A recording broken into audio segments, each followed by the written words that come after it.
ನಮ್ಮ ಪುಟ್ಟ ಮಕ್ಕಳು ಎಷ್ಟು ಬೇಗ ದೊಡ್ಡವರಾಗ್ತಾರೆ ಅಂತಲೇ ಗೊತ್ತಾಗಲ್ಲ. ಹಾಗೆ ನಮ್ಮ ಮನೆ ಮುದ್ದು ಮಗಳು ಹೊಸ್ಲು ದಾಟೋ ಶಾಸ್ತ್ರನ ಇವತ್ತು ನಾವು ತೋರಿಸ್ತಾ ಇದ್ದೀನಿ. ಎಷ್ಟು ಕ್ಯೂಟಾಗಿ ಹೊಸ್ಲು ದಾಟ್ತಾಳೆ ಅಂದರೆ, ಎಷ್ಟೇ ಕರೆದ್ರೂ ಮುಂಚೆ ಎಲ್ಲ ಅವಳೇ ದಾಟ್ಬಿಡೋಳು. ಈಗ ನಾವು ಎಷ್ಟು ಕರೆದ್ರೂ ಬರ್ತಿರ್ಲಿಲ್ಲ. ಸೊ ಫೈನಲಿ ಅವಳೇ ದಾಟಿದ್ಲು. ನಮ್ಮ ಮಕ್ಕಳು ಹೊಸ್ಲು ದಾಟೋ ಶಾಸ್ತ್ರನ ಒಂದು ಸಂಭ್ರಮ ಥರನೇ ನಾವು ಮಾಡಿದ್ವಿ. ಮುಂಚೆ ಎಲ್ಲ ಹೊಸ್ಲೆಲ್ಲ ದಾಟಿದ್ಲು. ನಾವು ಒಂದು ದಿವಸ ಸ್ಪೆಸಿಫಿಕ್ ಆಗಿ ಇಟ್ಕೊಂಡು ಅದು ಬಂದು ಸಂಕ್ರಾಂತಿ ಹಬ್ಬದ ದಿವಸನೇ ಮಾಡೋಣ ಅಂಥೇಳಿ ಸಂಕ್ರಾಂತಿ ಹಬ್ಬದ ದಿವಸ ನಮ್ಮ ಮಗುಗೆ ಹೊಸ್ಲು ಶಾಸ್ತ್ರ ಪೂಜೆನ ಇಟ್ಕೊಂಡಿದ್ವಿ. ಹಾಗೆ ಹೊಸ್ಲು ದಾಟಿದ್ಲು. ಆಮೇಲೆ ಪೂಜೆ ಎಲ್ಲ ಮಾಡಿದ್ವಿ. ಮಾಡಬೇಕಾದ್ರೆ ಪಾಪ ಕೈ ಸುಟ್ಬಿಡ್ತು ಮಗುಗೆ. ತುಂಬಾ ಹತ್ಲು. ಕೈಯಲ್ಲಿ ಸ್ವಲ್ಪ ಉದ್ಗಡ್ಡಿದು ಮಾರ್ಕ್ ಕೂಡ ಬಿದ್ದಿತ್ತು. ಹಾಗೆ ಸಮಾಧಾನ ಮಾಡಿಕೊಂಡು ಅವಳನ್ನ ಆಟ ಆಡಿಸ್ಕೊಂಡು ಪೂಜೆ ಎಲ್ಲ ಫಿನಿಶ್ ಆಯಿತು.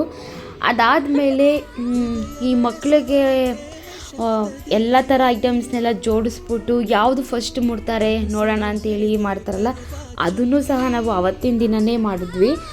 ತುಂಬ ಸತಾಯಿಸ್ಬಿಟ್ಟು ಈ ಹೊಸ್ಲು ದಾಟಬೇಕಾದ್ರೆ ಅಷ್ಟು ಇದು ಮಾಡಿಲ್ಲ. ಒಂದು ಹೂ ಇಟ್ಬಿಟ್ಟು ಬಾರಮ್ಮ ಅಂತ ಅಂದರೆ ಈಸಿಯಾಗಿ ಬಂದ್ಬಿಟ್ಟು. ಆದರೆ ಈ ಒಂದು ವಸ್ತುಗಳಲ್ಲಿ ಯಾವಾಗಲೂ ಒಂದನ್ನು ಪಿಕ್ ಮಾಡು ಅಂದರೆ ತುಂಬಾ ಆಟ ಆಡಿಸಿದ್ರು. ಮುಂದೆ ಬರೋದು ವಾಪಸ್ ಹೋಗೋದು.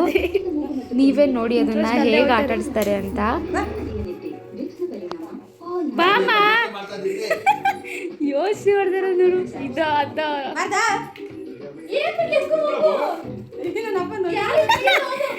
ಬಾ ಎತ್ಕೋ.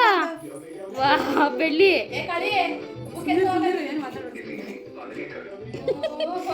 ಯೋಚನೆ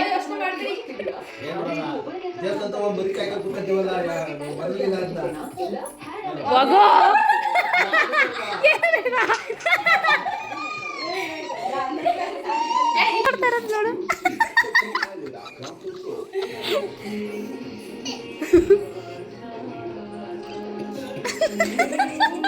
ಬಾರಿ ಇದ್ಯಾ ಬಿಡಮ್ಮ.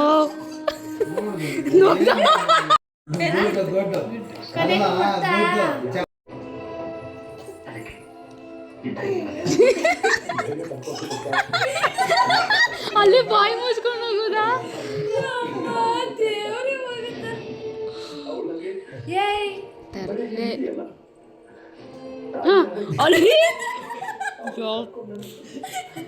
ಮುಟ್ಟಕೋಬಿಟ್ಟು ಹಿಂದಕ್ಕೋಯ್ತಾಳೆ.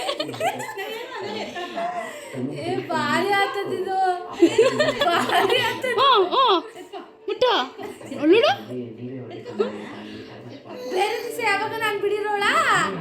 ಎಲ್ಲ ಎತ್ಕೊಂಡು ಆಡಿರೋಳು ನೋಡ್ದಾ. ಹಿಂಗ್ ಕೊಯ್ ಹತ್ರಕ್ಕೆ ಬಂದ್ಬಿಟ್ಟು ವಾಪಸ್ ಹೋಗ್ತಿರೋದ್ನ. ಇಲ್ಲಿ ಎತ್ಕೊಳಪ್ಪ. ಹಾ ಎತ್ಕೋ ಎತ್ಕೋ.